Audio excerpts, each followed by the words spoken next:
Hi there. My name is Abby. And my name is Joseph. And welcome to Talking Over Dinner, Episode 2.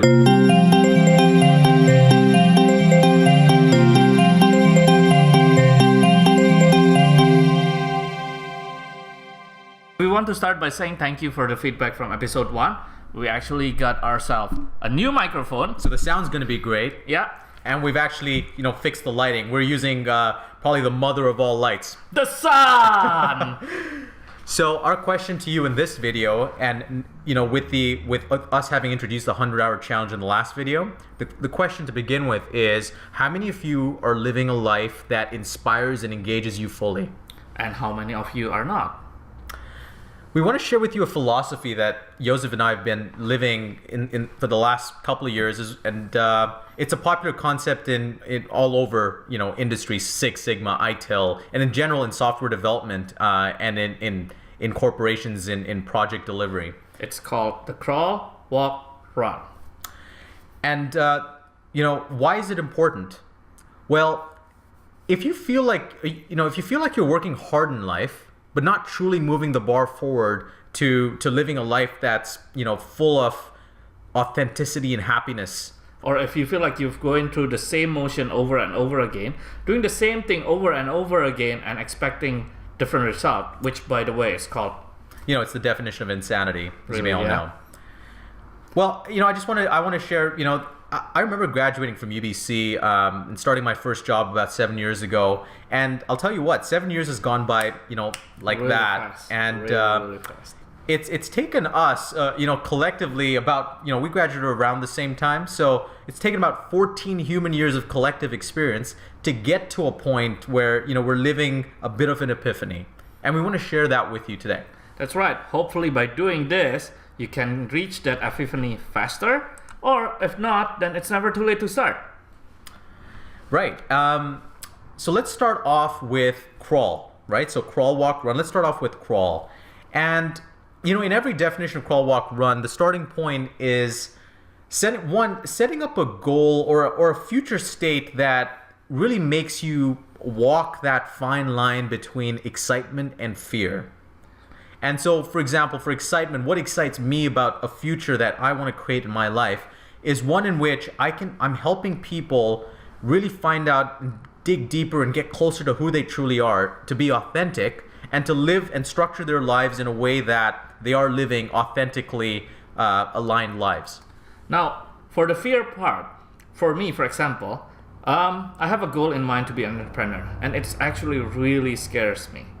But at the same time, at the back of my head, I'm thinking if I don't do that, I probably will be pretty unhappy about my life. So that's actually one of the part where you see the balance between excitement and fear. And so what this is you coming up with your vision. And an easy way to sort of gut check, is this future that I'm envisioning for myself, how does it make me feel? Does it put you on that fine line between fear and excitement? Then you're on the right path. Do you know what it's like? Then that's your vision. So assume that you know what that vision is now. Let's move into the walk stage. Yeah. What are you going to do about it? Yeah. Well, let's talk about goals. In this world, we have really big definitions of goals. There are two of them. The first one is... It's your BHAGs. So that's your big, hairy, audacious goal. So once you know your vision, your job is to take that vision and chunk it out into these big, hairy, audacious goals, big achievements that are almost, behemoth in nature, but they're important. They're aligned with what that future state you're looking for. Yeah. And then once you have that BHAG, you want to break it down into a smaller, SMART goal. Now, what is a SMART goal? SMART stands for specific, measurable, attainable, realistic, and timely. So these two, BHAG and SMART goal, are really common goal setting method. So you can actually just Google that. We're not going to go through really deep in that, but Google that. And if you want a link, there's actually a link in our description section. And Joseph and I were just talking about this the other day. Kind of a quick work conversation, in that when we have goals in our work, and especially if they're aligned with what the kind of future that we envision for ourselves. And putting them down on paper is important, and sharing them with people is important. But for increased accountability. But what we noticed was we become a lot more engaged, a lot more motivated, inspired. That's right. Engagement difference is big. Once you start sharing it with people and once you start putting it down and really think about it, it's awesome. The change is big. And then, now that let's say you've got that vision, you broke it down into your BHAGs, you wrote each of those BHAGs down into SMART goals, and let's say you've even started acting on them. The next point is, that's the walk part. The next part is running. What does run look like in the crawl, walk, run philosophy? And I'll start off with this point by saying fundamental change takes time. Yeah. Right? So allow yourself some runway that even after you've got all these goals down and even after you're executing, right? In order to take yourself from where you are today to where you'd like to be in the future, right? Be kind to yourself along that journey, right? It isn't always easy. In fact, it's not going to be easy, but it is going to be worthwhile. So be kind to yourself. Yeah, well, this is also the run part is where the 100-hour challenge will come into play. Now, let's say in practice, what happens is the definition of 100-hour challenge is to have 100 hours of productive week, meaning that within that week, you have 100 hours doing things that will take you closer to your vision and to your goal. However, as we all know, if you're average people that works between 9 to 5, you probably will have 40 to 60 hours a week.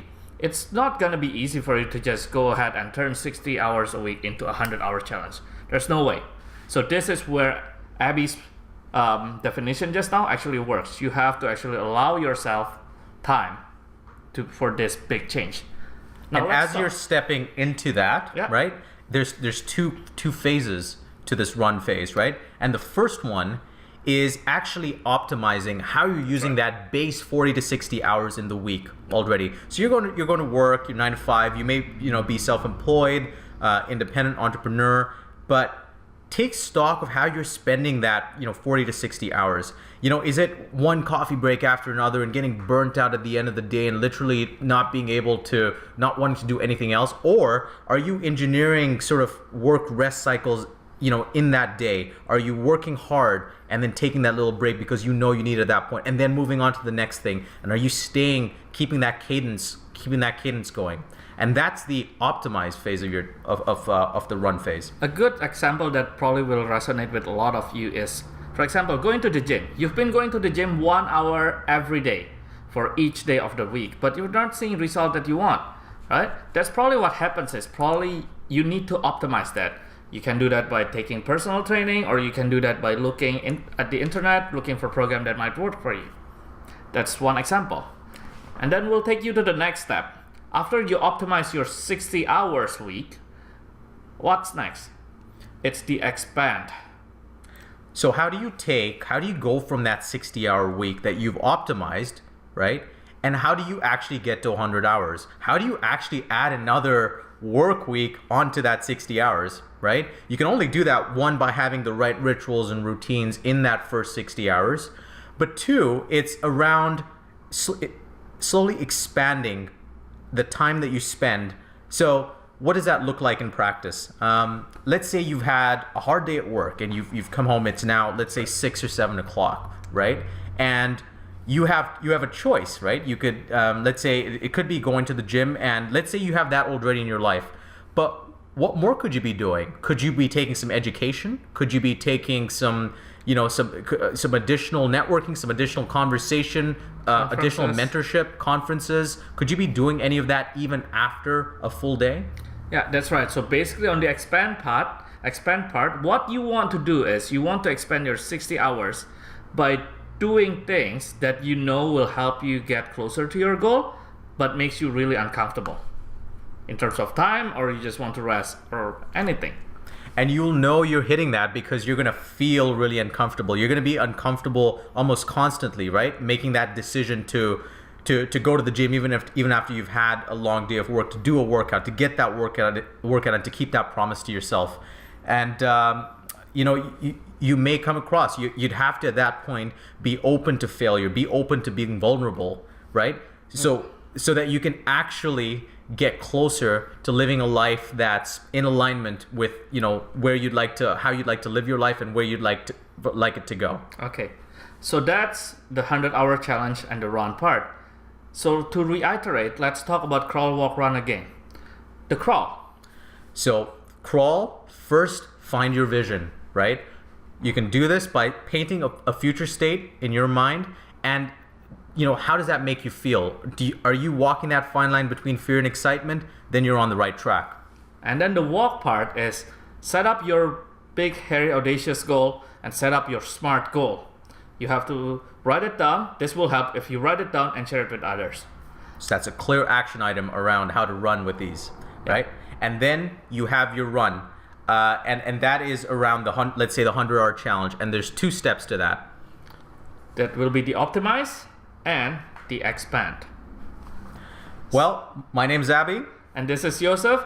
On the next video, we're actually going to create our own video blog on journey on the 100-hour challenge.